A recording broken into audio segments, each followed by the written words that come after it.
Good afternoon, players one and two of every age. I'm Spider Nerd. Thank you so much for tuning in. So it's been a while since I've done a Transformers Earth Wars video, so I figured I'd go ahead and do a bit of a lore video, like show my team, who I've gotten so far, and basically a little bit of their backstory.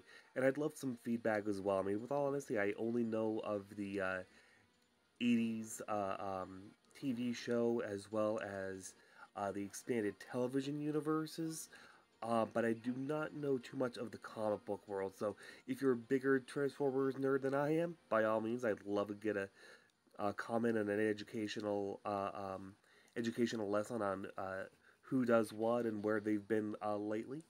But anyway, as of right now, the reason that there's been a huge delay is just due to the fact that, as of right now, um, the campaign is completed. I was able to get the last Autobot, which was Bumblebee. There's going to be a update soon, I guarantee you, involving a newer campaign. I'm also hoping that there's a bigger chance to go ahead and unlock certain characters that you haven't gotten already. Those of you who are playing just like me, or just casual players here and there, they don't want to go ahead and pour too much money into that, which I can definitely understand. When it comes to um, the space bridge here, I can definitely go ahead and spend more money if I needed to go ahead and get these 2, 3, 4-star crystals, as well as the premium crystals. But with all honesty, I'll go ahead and save my badges. Excuse me, save my badges here. All I need is 100 more, and I'll be able to get another premium crystal, which usually unlocks a 2-star or greater Autobot, which is going to be great. And of course, as always, you're always going to get a free purple crystal. Now, the main difference between the free crystals and the premium crystals is that the premium crystals, you usually get an Autobot or Decepticon if you're on that side, right off the bat, whether it be a duplicate or just a fresh new Autobot or Decepticon. So every 8 hours you get a free crystal, and that can usually lead you to get a Autobot, Decepticon, or a resource, whether it be more additional crystals or excuse me, um, or even just like repair boosts, that kind of thing. As you can see right here, you can also collect shards here. So if you get a duplicate, a duplicate, or even you're just a lock of the draw, you can actually get crystals here at the bottom of your screen. You'll see where it says "Get Now," etc. You can go ahead and get more. Of course, they would need to charge you, or they would just say, "Hey, you don't have enough." With all honesty, you don't have enough, so not a big deal. So they definitely go ahead and they accumulate over time. You're always going to get the 2-star crystals a lot more than the silver or gold. As you can see, I only have 60 of the silver crystals, but once again, I'm not too worried about it. But with all honesty, 1170 out of 1400 ain't bad. So what I'd like to show you guys right now is just kind of my progress in the base right here. So I've been able to go ahead and upgrade a lot of my walls. So as you can see, they're already level 4 here, or level 3. Um, so I can definitely go ahead and upgrade those. Actually, you know what? Why don't we go ahead and do that right now?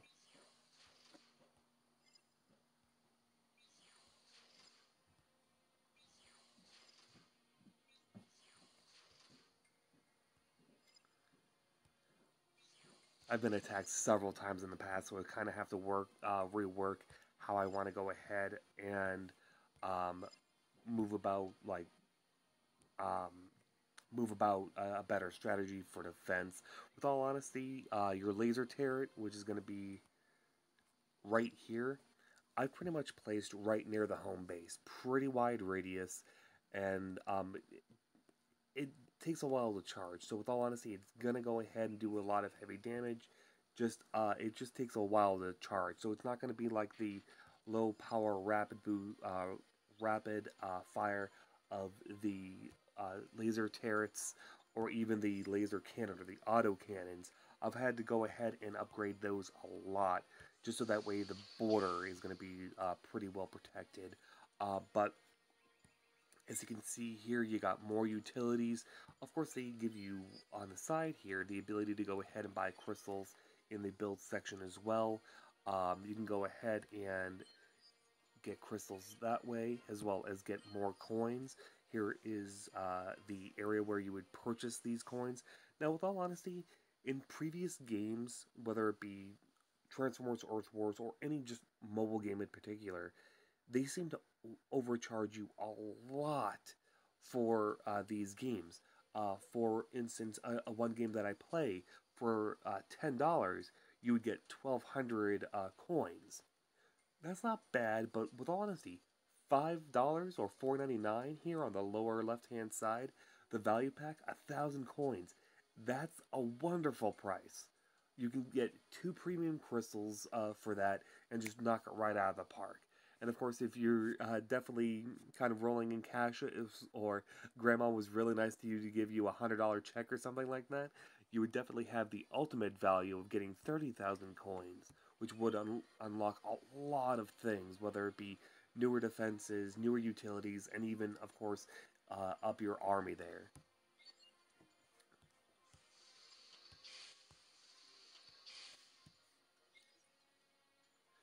Alright, so this is pretty much my army as is. I was able to get quite a few lucky draws. The one aspect I kind of don't like is that I get a lot of duplicates. I know they're different stars, but they should still count. If you have a higher rank, and I would love to, you know what? I think I will bring it up to Transformers Earth Wars. I think it's a wonderful aspect.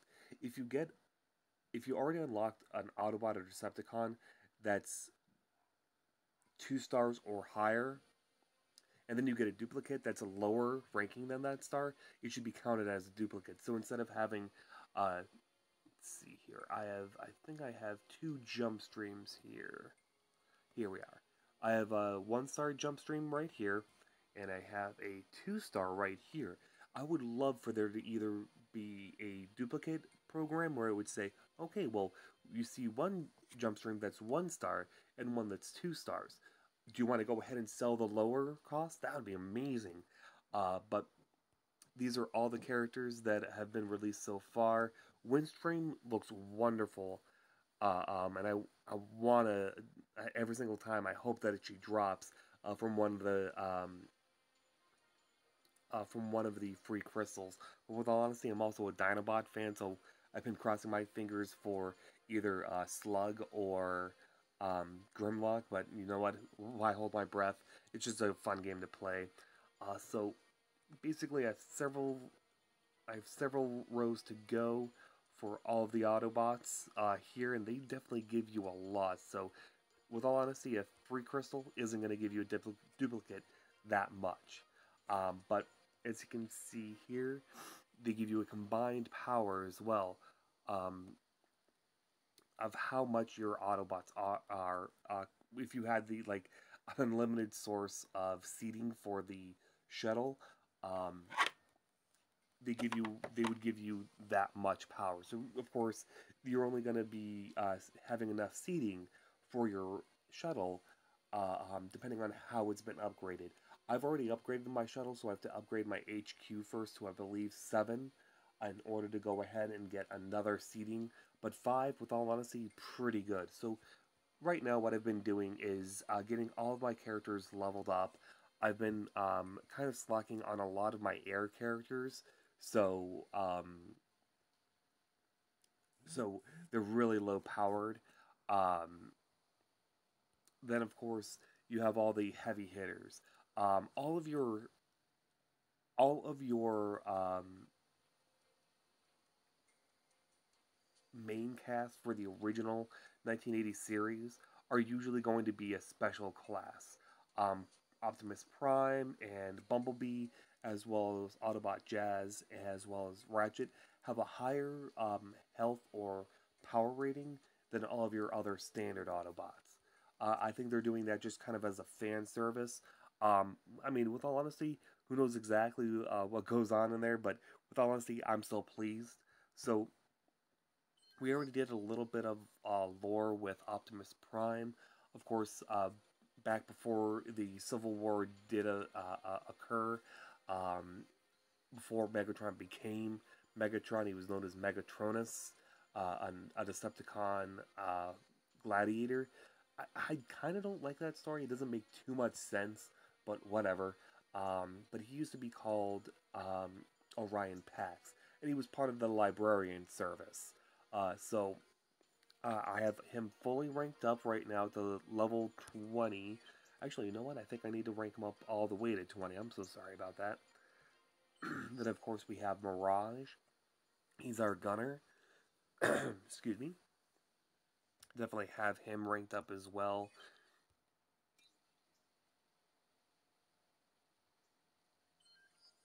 No, that is not what I wanted. Here we go. Jumpstream. Jumpstream's actually one of my favorite. She actually, the defensive rush is great because what that does is that it puts a protective shield around her. It blocks up to 80% damage. Of course, you can rank it up higher for several seconds, and it actually increases the duration. And what's even better is that you can point her to the direction of where you want her to go. She would hit that target, giving it a slight DPS, as well as she would keep hitting that. So, with all honesty, if you're finding it a little bit difficult to defeat turrets or laser cannons, definitely recommend using a warrior class with a defensive rush. That's going to be great.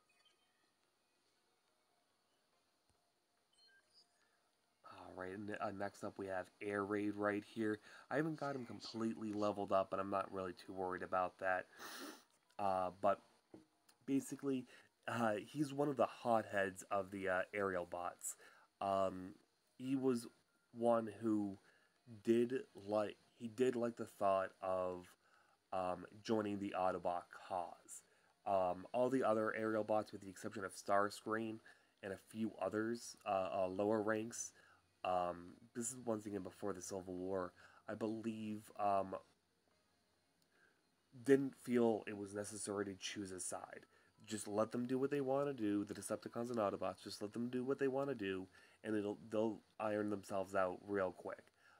Air Raid was one who I believe also convinced Jetfire to join the Autobots side because he knew that that wasn't gonna happen at all. The Decepticons weren't gonna stop, and the Autobots weren't gonna stop either. Just due to the fact that they understood where the Decepticons were going to go after Cybertron. They weren't going to stop the Cybertron. So Air Raid decided to go ahead and join and convince his other aerial bots that didn't join the Autobots, excuse me, the Decepticon side, to join the Autobot cause. Cliff Jumper. I don't know why I keep going for the the preview, but either way, um, he's a gunner class. I like this. Basically, this actually is a wonderful barrage where it just takes out, I believe, 3 to 4 access points. So if you once again have an issue with turrets and stuff like that, no, this is a low range, but if you can get them in close enough, you would be able to go ahead and get the glass gas rockets to perform the damage that you would want. Now this takes an extra 40% damage for several seconds, so this is going to keep increasing over time, so it's a wonderful thing to have. I really like attacking from a distance, especially when you are attacking a base that has a lot of defenses like guns, etc. Especially, you don't have to actually, even if it has a wall, they just go right over the wall, so that's wonderful. Power Glide is up next. Now, I don't remember him being part of the Autobot franchise um, in the Transformers series. I do have the entire series in my DVD collection. I just haven't seen it for a long time. But his airstrike is basically just a standard airstrike. It destroys that particular area. I haven't had most of my characters here aren't fully ranked up to level 20. Um,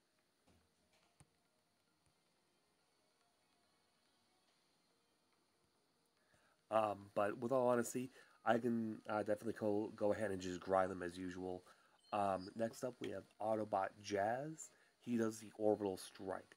I like doing the Orbital Strike when it comes to a base that has the a laser turret or a cannon really close to the HQ, and it's going to take a while for my rest of my ground units to actually attack.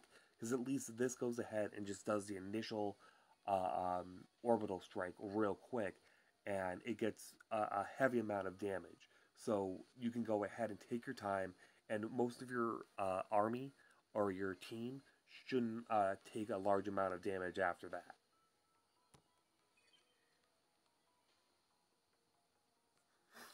But of course, now we have Pyra Magna. She is the um, she is basically a warrior, but she's a heavy hitter. I liked using her Fire Rush because of the fact that all she has to do is rush right in, and everything in her path gets set on fire for a certain amount of time. Once again, some of these characters I'm not too familiar with. I guarantee you them, a few of them came from the comic book franchise that once again I'm not too familiar with. But definitely just gonna go ahead and move forward. Next up, we have Dust Up. Um, he's a gunner class as well. He uses his cluster strike, and basically this does a large amount of fire as well. Like it it he transforms as well as all of them do, and he launches several cluster bombs, and it actually hits several units. So even if his area for effect is that little line that when you select where you want to have him hit, even if it's a little out of range, all you have to do is select a little sliver of what you want to attack, and the cluster bombs do the rest. So thankfully, with this little glitch, you can definitely take advantage of owning the battlefield there. Actually, I don't think I did a lore video for Dust Up. So, real quick, a little bit of the bio with Dust Up.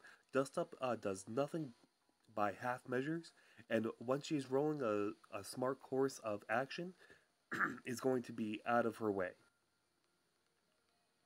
Her default state is overload, her systems run hot, and if there's no trouble to be found, she'll make some.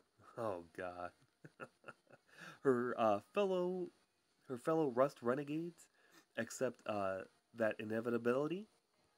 Sooner or later, Dust Up will get in over her head, but they know that if they were ever in a deep trouble, Dust Up would be able to, excuse me, would be their first aid. Ah, no, there we go. And of course, classic Ratchet right here. He's our healer type. As of right now, he's supposed to be healing 25.1. I'm probably gonna have to rank him up a little bit later. I actually have him fully ranked right now. He's fully leveled up. Um, and he's my first and only healer right now. There are several other classes that are out there, or other Autobots and Decepticons that are healer types. But as of right now, Ratchet's the only one I have, and what I've been able to do with him for strategy is basically have him being the last one out. And what's great though is that if you have him the last one out but close to your ground units, he'll go ahead and heal them over time. And of course, my big recommendation is using the healing grenade only when one of your units has hit the headquarters of the opposition. So once they go ahead and launch that healing grenade, it'll hit them. It'll heal them for 25.1 over 5 seconds. So they should be able to be healed just enough to win by the skin of your teeth. And of course, next up we have Jumpstream. She's the same one as my level 2, basically just a level 1. I've been able to rank her up, so every once in a while, if I need to go ahead and swap out this Jumpstream, because the other one's still cooling down, I can at least do that. Of course, my go-to guy, I love this character. Ironhide is my Autobot spirit guide. Just I love how gruff he is, and he it's it's really weird. He's the first one in the battle, but he's so strategic about it. He knows weapons like nobody's business, and he knows when he can get over his head. But that doesn't stop him most of the time. He has a Russian ability, which pretty much means that he's just uh, rushes into the walls. I believe, unless I'm not thinking of it, excuse me, the right person. I believe he's the only one on my team that has the rush in ability. So if you do have a, excuse me, if you do have an opposition that has several walls up, because I've run into it myself, you can definitely use the rush in ability here. Now he's a very heavy hitter. He also can do all. If you do the rush in ability on several building types or even a gunner, like or excuse me, guns, you can do a lot of damage on those guns as well. So it's not really restricted to just walls, at least from what I've noticed.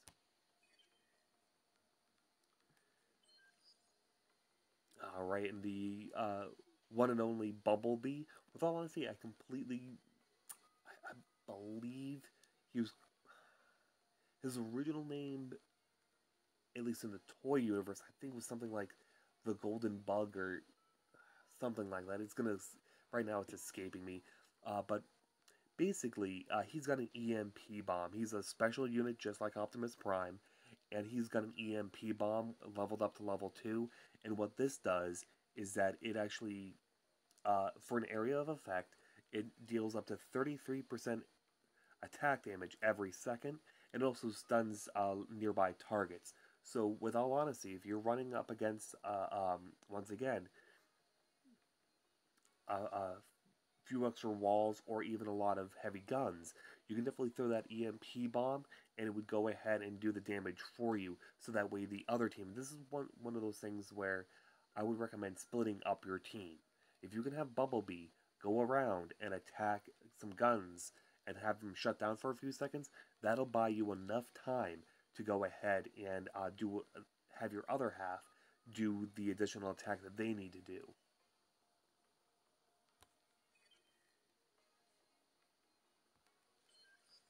Right, and basically, I didn't even know there was a Silver Bolt. With all honesty, I'm so familiar with the Beast Wars generation, and I would definitely recommend you guys look it up. But Beast Wars was basically a sequel to the Generation One or G1 series.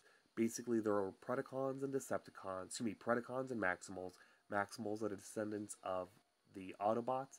Predacons are descendants of the excuse me, Decepticons, and basically, this there is no Civil War anymore.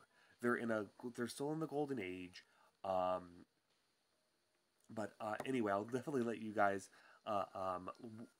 use Wikipedia and look it up. But the only version of Silverbolt I'm familiar with is basically the Fusor of the Wolf and oh no, my battery life no the Fusor of the Wolf and Falcon.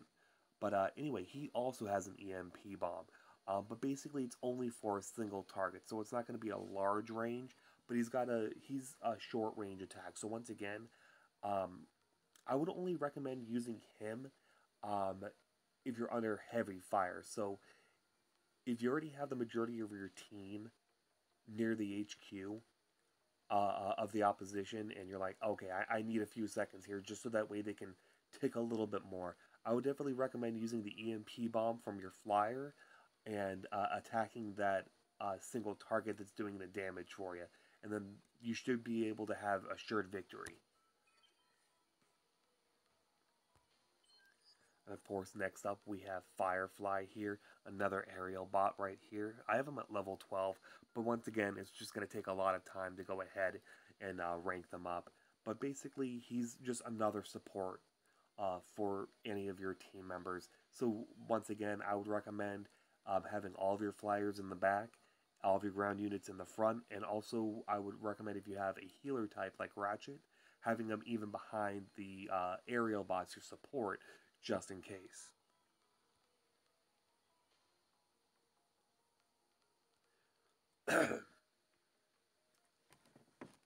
So basically, his bio is the opposite of covert.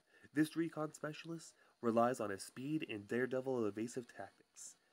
Firefly's color and markings are bold and brash, and that's his nature too. Why hide when you can blast across enemy territory and out again before they even react? He almost dares others to try and match him, but that's a shifty side to Firefly. He's changed his name more than once, and no one quite knows why. I'm thinking I'm thinking at this point maybe Firefly just changed his name, just kind of like Wild Style from the Lego Movie, where it was just that name wasn't suiting him at that point, so he decided to go with a new one. And of course, Sunstreaker. With all honesty, I like playing this character. He's a fully leveled up to level 20, which of course with later updates you'll all be able to update and excuse me, upgrade all of your characters. But Sunstreak, I've been able to have a lot of fun with. He uses Incendiary Barrage, and basically he shoots out 6 rockets, and it's another AoE and DPS. So fires all these rockets, they hit the targets, and it does damage over time. So if you want to go ahead and have your support team uh, um, have incendiary devices, I would definitely recommend that as well. So it just kind of depends on how you want to play, with all honesty. So he's another gunner. Let's see here. Jetfire was one of the first guys I ended up getting. Not fully ranked up yet, but he's another air support Autobot or aerial bot. So here's his stats right here.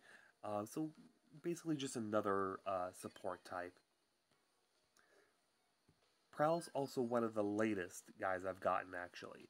I believe I got him 2, 3 days ago. He's the gunner class.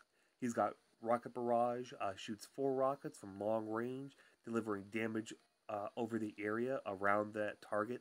So that's even better. So I love using my strategy usually is to go ahead and have the rocket types be the support.